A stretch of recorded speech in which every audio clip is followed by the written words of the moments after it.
CM YS Jagan పై దాడి వెనుక TDP కుట్ర ఉందనే అనుమానం కలుగుతోందని మంత్రి పెద్దిరెడ్డి రామచంద్రారెడ్డి అన్నారు.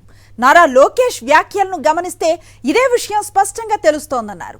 సీఎం జగన్ కు లభిస్తున్న ఆదరణను చూసి ఓర్వలేక టీడీపీ నేతలు కుట్రలు చేస్తున్నారంటున్న పెద్దిరెడ్డితో మా ప్రతినిధి Murthy face to face. CM Jaganmohan రెడ్డిపై బస్సు యాత్రలో జరిగిన దాడికి సంబంధించి మనతో మాట్లాడడానికి మంత్రి పెద్దిరెడ్డి రామచంద్రారెడ్డి సార్ మనకు అందుబాటులో ఉన్నారు. వారిని అడిగి మరి అడిగి తెలుసుకునే ప్రయత్నం చేద్దాం. విజయవాడలో జరిగిన ఘటనకు సంబంధించి మీరేమంటారు సార్? ఇప్పుడే తేల్చి చెప్పే పరిస్థితి కాదు. చాలా ఈ కుట్రపూరితంగా ఈ వ్యవహారం చేశారు. మరి మీరు చూస్తా ఉన్నారు, ఈ సిద్ధం సభలు కానీ ఆ తర్వాత బస్సు యాత్ర కానీ చాలా ఊపందుకున్నది. మొదలుపెట్టినప్పటి నుంచి ఇప్పుడు దాకా ఆల్మోస్ట్ 3 times 4 times ఎక్కువగా జనాలు వస్తూ ఉన్నారు.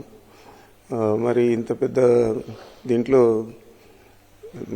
కూటమి అంతా కూడా 4 పార్టీలు కూటమిగా చేరినా కూడా వాళ్ళ ఆశలు అడియాసలు అయ్యాయి. రోజు రోజుకు వాళ్లకు నైరాశ్యం నెలకొన్నది 4 కూటమి పార్టీలకు. మరి ఇది కుట్రపూరితంగా జరిగిందనే నేను భావిస్తా ఉన్నాను.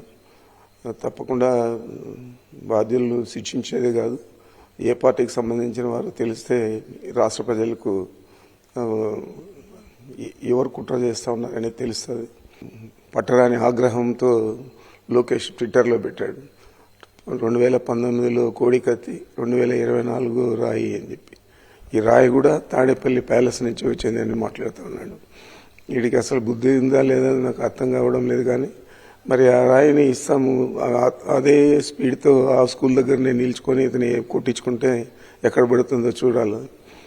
అంత ఖచ్చితంగా ఇక్కడే పడాలని చెప్పి భావన అతనికి ఉంటే నిజంగా ఆయన ట్రై చేస్తే బాగుంటుంది. మరి ఇంత నీచమైన వ్యాఖ్యలు చేస్తూ ఉన్నారంటే వీళ్ళే కుట్రపూరితంగా చేస్తారని నాకు అనిపిస్తుంది. కేవలం విజయవాడ దగ్గరికి వచ్చినప్పటికీ దాడి జరిగింది, కేవలం చూసి వారలంతనంగా భావించవచ్చు అంటారా? తప్పనిసరిగా ఇది ఒక రాజకీయ కోణంలోనే చూడాలి తప్ప ఎవరో యాదృచ్ఛికంగా వేసింది మాత్రం కాదు. కేవలం విపక్షాలకు అడ్రస్ గల్లంత అవుతుందనేటువంటి ఒకే ఒక నైరాశ్యంలోనే ఇదంతా జరిగిందని మనం భావించవచ్చు సార్. మొదటి నుంచి కూడా వాళ్ళు ఓర్చుకోలేకనే ఉన్నారు. ఏదో సిద్ధం సభ రాప్తాడులో జరిగితే సక్సెస్ చూసి ఓర్చుకోలేక 200 కోట్లు ఖర్చు చేశారు, 400 కోట్లు ఖర్చు చేశారని చెప్పారు. మరి ఇదంతా కూడా అభూత కల్పనలే మొదటి నుంచి కూడా చెప్తా ఉన్నారు. ఇప్పుడు కూడా అదే రకంగా వీళ్ళు దీన్ని నీరు కార్చాలనే ప్రయత్నంలో వీళ్ళు చేస్తూ ఉన్నారు. కానీ మా నాయకుడు జగన్మోహన్ రెడ్డి గారు అంత దెబ్బ తగిలినా కూడా తిరిగి యాత్రను కంటిన్యూ చేశాడు. మనం చూసాం రాత్రి.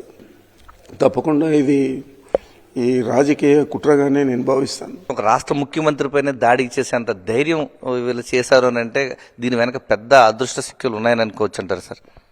అదృష్ట శక్తులు ఏం లేవు, రాజకీయ శక్తులే మనకు తెలిసిన వారే, తెలిసిన పార్టీలే.